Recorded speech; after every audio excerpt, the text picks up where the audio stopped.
Hey up everybody, my name is Joshua Morrison, director of Johnny Moz's Lessons in Confidence, and today I want to talk to you about your journey with regards to making music. Now, if you're just getting into music, you're probably maybe 3 or 4 songs in, you've done a couple little things, done a couple little demos, you made a couple beats, all that kind of stuff, right? And you're looking at the next steps, you're looking at what to do after this and how to progress as a musician, etc., no matter what your genre is, right? So you might have heard the old thing of your first 100 songs are going to suck. Right? And that is pretty much true. I counted the first 100 songs that I did, and it took me about 1.5 years to get to 100. And even at 100, I wasn't vastly happy. I'm probably at about 400 now. And it probably took closer to about 300 songs to get to a point where I even made a song that I could consider good by my own set of standards, which are quite high. I am a bit of a perfectionist, believe it or not. But what I found when it came to making as much stuff as possible was that even some of the stuff that's in the first 100 songs is still okay. Even some of the stuff in the first 100 to 200 songs is okay. And as it gets more and more in terms of like the first 100, the second 100 and the third 100, you'll notice that the percentage of good songs increases from like 1% to 3% to 10% to 15%. You're never going to get to 100%. You're never going to make every single song be good, of high quality. You're never going to make something that's perfectly written every single time. But you will find that the success rate increases as you do more, right? So if the first 100 songs are going to suck, why not just make 100 shit songs and just get that done, get that out the way, get that covered so that you've got your 100 songs and now you can move on and treat your 101st song as if it's your first, right? And just keep doing things like that and then do another 100 and then see what you're at by the time you're at 200 songs. And it doesn't have to take that long. If you're someone that, say, makes beats, for instance, I remember seeing a thing of a guy, he made beats where he did it in like 200 BPM and then he'd slow it down to like 100 BPM. And he was just making things really, really quickly. He was able to make a beat in about 30 seconds. It was the space of a YouTube short or a TikTok or Instagram reel or whatever. And he made the entire thing in that amount of time. So what's that, 1 minute per beat? So 100 minutes would mean 100 beats. Give yourself maybe 200 minutes because you're going to want a bit of a break. But obviously I'm being a bit facetious with this. You don't have to make 100 songs in 2 hours. But I feel like you can make 100 songs much, much faster than you might be intending to. At the rate that you're currently going at the moment, you might be making songs that you're not too happy with. I mean, you can listen to them and you can enjoy them, but you know that you've got a lot of growing to do. So why not just force that growth? Because it's not like growing as a literal human being, like in terms of height, where you don't really have any control over what height you become. But in terms of music, you do have control over how much music you can create. So why not make more of it? It doesn't all have to be good. Recently, I made an album in a day. It was called 12 Hours of Stubbornness, right? And it's on Bandcamp, it's coming to Spotify and Apple Music, and it might actually already be on all those platforms, and it's on YouTube as well. It's 7 songs that I made in the space of a day, right? And I'm not gonna act like any of them are like really good songs or anything like that, but that's 7 songs done in 1 day that wouldn't have been done otherwise, right? So you can make stuff quite quickly, much quicker than you actually think that you can. And it's good to do things that way. It's good to make stuff fast whilst you're still learning and developing and growing. You don't necessarily have to publish them, but there's no harm in doing so. The internet is a huge ocean of content and people trying to get their name out there, and you'll just be another speck in that big sea. And if you can find some success learning and developing and growing and finding an audience that connects with that, then why not? Is the way that I would see it. And if you're trying to make music and you're trying to get to that place where you want to be, you've probably got inspirations, like influences from some of your favorite artists in a variety of genres. You know, you might want to make a combination of this and a combination of that with a little sprinkle of this, all kind of put together to create the thing that is you, with that little magic dash of whatever you actually is.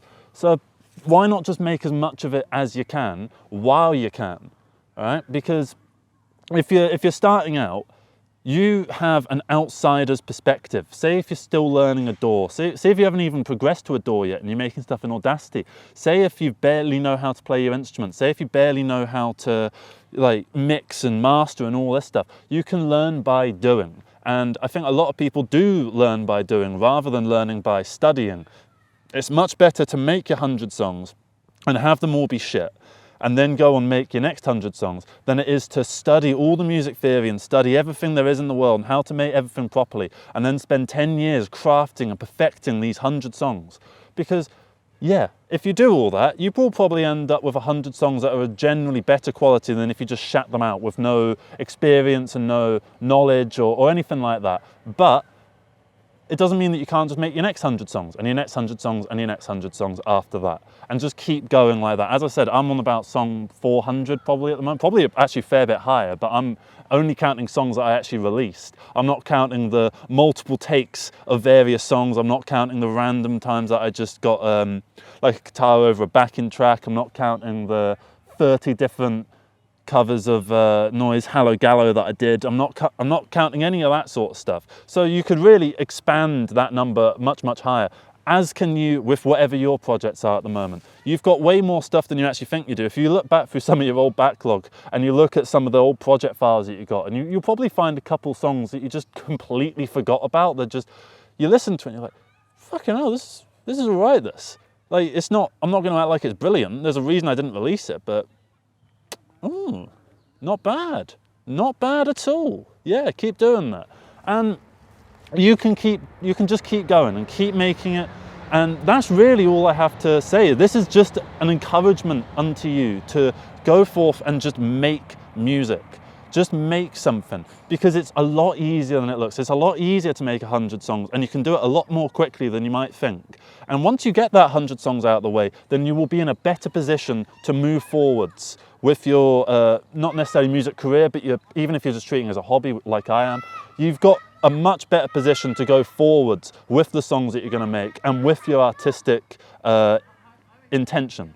And as you continue, you will hone in your craft, you'll hone in your sound and who you are amongst the general wider music landscape, and you'll be able to make something of yourself. Maybe not in a fundamental analytical sort of success, the core definitions of success in a materialist capitalistic sort of way, but you will be able to look at your little backlog, your 100 songs, and obviously some of them will be kind of crap. Maybe even 80, 90, maybe even 99 of them will be crap, but one of them will be good. At least one will be good. Probably 3 or 4 or 5 or 6, maybe more, depending on how lucky you are. It really is a luck of the draw, because each song you make is essentially throwing a dart at the dartboard, and all you're going to do is get better at playing darts, and eventually you become like one of those lads on Bullseye with a pint in his hand going like triple 20, triple 20, 180. So you can just do that. You can just go out and make stuff now. You don't have to deliberate. You don't need to craft something perfect. And you shouldn't try and craft something perfect, because what you'll find if you do that, like I have multiple times, is that you'll spend all this time and all this energy and all this mental capacity on this one project that will start to linger over your head like a big cloud that constantly rains on you, and you'll be wandering around kind of irritated that you can never get this thing exactly how you envision it. And it's going to come out at a certain point and you'll move on, and it will just become another thing that you did that doesn't feel any higher quality than everything else that you put out there. So what I would say to you is just not to worry so much about the music that you're trying to make. Just make it, because 100 songs is really not that many, okay? It's 10 times 10. And if I was able to make 7 songs in a day, say if you did 7 of those in the space of a month, that's 70 in 1 month. And then you could probably do the other 30 the next month. I'm obviously just spitting numbers out right now. You can maybe do it over the course of 1 year. It doesn't necessarily need to take a long time. You know, you look at, say, I don't know, whatever band you like that has maybe 6, 7 albums, and you count the amount of songs that they've got plus all the bonus tracks, and it comes out to maybe 88.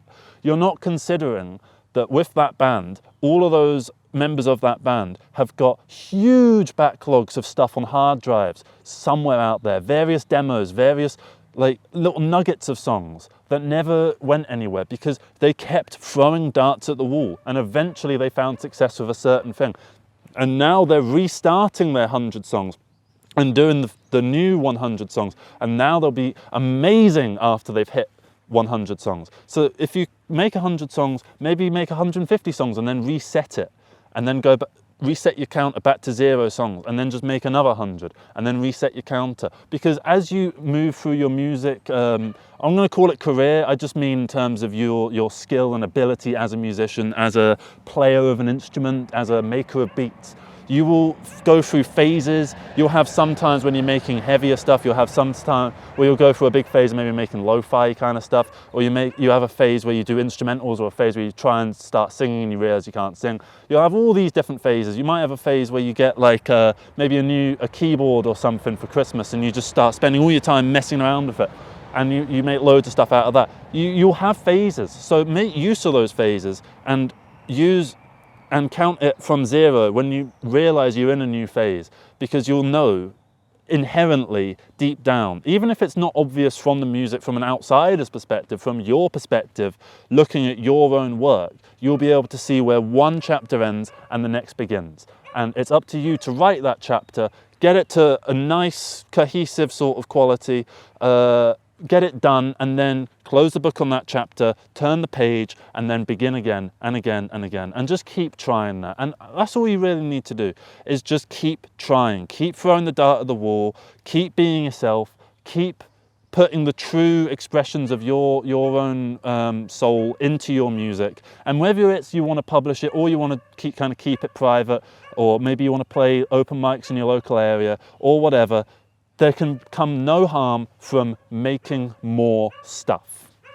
So thank you very much for watching this video. I hope you have a good rest of the day. Hope everything's sort of working out well for you. And if tell me what song number you're at. How many songs have you made at this point? Let me know. And let me know what kind of, how happy you are with your skill at the moment. How far do you feel you need to progress to get to the point where you would be happy and content with your skill?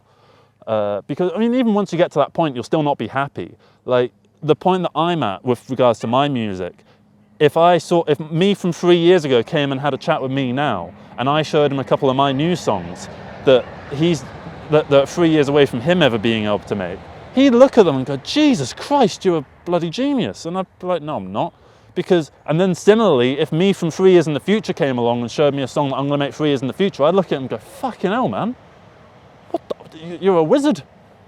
And then him, 3 years in the future, another version of me would come and chat to the version of me 3 years from the future. So the version of me 6 years from the future has a chat from me 3 years in the future. And it's the same thing again and again and again, because you'll constantly improve and you'll constantly refine your craft. Everyone is always trying new things and new experiments, even the greats. You know, like David Gilmour like in the past sort of 10 years or so, he started using Ableton Live. He did a project with The Orb. He's been getting himself out there and doing weird little things. You got other various musicians, I don't know, like Paul McCartney, for instance. He had loads of little like side projects and stuff. He had Wings, and then he had that, I can't remember, the techno-y IDM sort of band that he had. And then he did weird little experiments, and he's done like 18 albums at this point, and he's constantly trying new things. Neil Young is always experimenting with new weird little sounds, and it's good to do that. And it's always good to just keep making more stuff, because no harm can come from it. There's not like the content police are going to come knock at your door saying, sorry sir, you've made too many songs, we need to arrest you on account of creation. I don't know, do you get my point? Is that you can make stuff of low quality, and you can just keep trying, and eventually you'll get there. So thank you so much for watching this video. Have a good rest of the day. Yeah, leave your comments about what song, how many songs have you made at this point, and what do you want to do next. Let me know. Have a good rest of the day. Take care, everybody. Bye-bye.